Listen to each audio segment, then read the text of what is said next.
अस्सलाम वालेकुम। नया दौर के साथ मैं हूं मुनीर बाजवा और मेरे साथ मौजूद हैं सलमान अकरम राजा साहब। राजा साहब, पीटीआई को फिर से डीलिस्ट करने की खबरें जो हैं वो आ रही हैं इलेक्शन करवाने के बावजूद, तो ये कैसा देख रहे हैं आप इसको? देखिए जी, ये एक बदकिस्मत दौर है हमारी तारीख़ का, जब एक सियासी जमात जो मुल्क की सबसे बड़ी सियासी जमात है उसके ख़िलाफ़ एक यलगार का समा है और मुख्तलिफ जो इदारे हैं रियासत के वो जुटे हुए हैं इस काम में कि जो आवाम की नुमाइंदा जमात है उसको ख़त्म किया जाए, उसका वजूद ना रहे। पहले इलेक्शन में जो हुआ वो तमाम काम के सामने है, उसके बाद जो हो रहा है वो सामने है। लेकिन मैं आपको बताऊं, ये एक मैं समझता हूं बहुत ही अच्छा भी लम्हा है। एक हवाले से पाकिस्तानी कौम में जमहूरियत का शऊर मैं समझता हूं बेदार हो चुका है। अब इस शऊर को ख़त्म करना नामुमकिन होगा। जो 76 साल से नहीं हुआ था वो पिछले 6, 8, 10 माह में मैं समझता हूं एक बहुत ही गहरे वसूख के साथ हो गया है।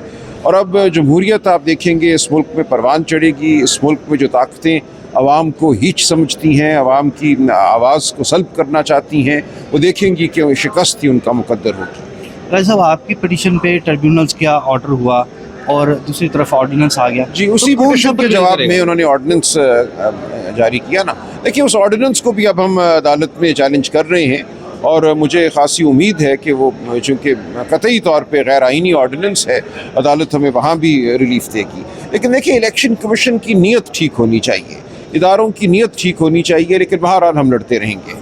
राजा साहब, इमरान खान साहब से आपकी मुलाकात हुई?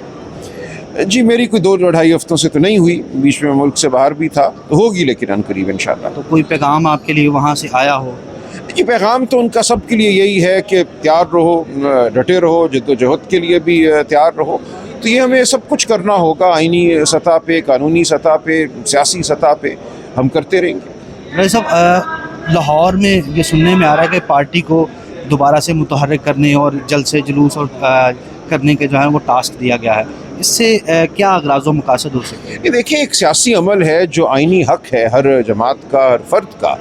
एक खौफ का समा था, वो तो मैं समझता हूँ लोगों ने खौफ के बुत तोड़ दिए हैं, लेकिन अब भी एक कोशिश है कि हमें बात ना करने दी जाए, हमें मुलाकात ना करने दी जाए अपने वोटर्स से, सपोर्टर्स से। तो ये एक हमारा आइनी हक है कि हम जलसा करें, जलसागाह में जलसा करें। हम अगर समझते हैं कि हमें सड़क पर निकलना है तो वो भी हमारा आइनी हक है, तो उसकी इस्तदा हम अदालतों से करते रहेंगे, अपना आइनी हक हम ज़रूर हासिल करेंगे। वैसा आखिरी सवाल है, साइफ़र केस में बरीयत होती है, उसके बाद इमरान खान के दीगर मुकदमात भी चलते हैं, और दूसरी तरफ जो कानून के हवाले से नया तरमीमी कानून है उसके ऊपर क्या देख रहे हैं? एक नया तरमीमी ऑर्डिनेंस आ जाता है, दूसरी तरफ सुप्रीम कोर्ट में उनको लाइव नहीं दिखाया जाता, इस पर थोड़ा सा अपना कमेंट दीजिए। देखिए, लाइव वाली बात अपनी जगह है, उस पर मैं कुछ नहीं कहूँगा। जहाँ तक इन कवानीन का ताल्लुक है, ऑर्डिनेंस का ताल्लुक है, देखिए 40 दिन का रिमांड लेके भी वो क्या कर लेंगे? 40 दिन भी तो गुजर ही जाएंगे ना।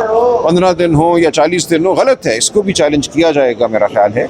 लेकिन इससे कुछ हासिल नहीं होने वाला। जहाँ पहले 10-11 माह गुजर गए, ना इमरान खान साहब के अज़म में कोई फ़र्क आया, ना जमात के अज़म में कोई फ़र्क आया, ना वोटर की जो समझ बूझ है वो बदली। तो 40 दिन हो या 15 दिन हो, इससे कोई फ़र्क नहीं पड़ने वाला। Thank you so much sir.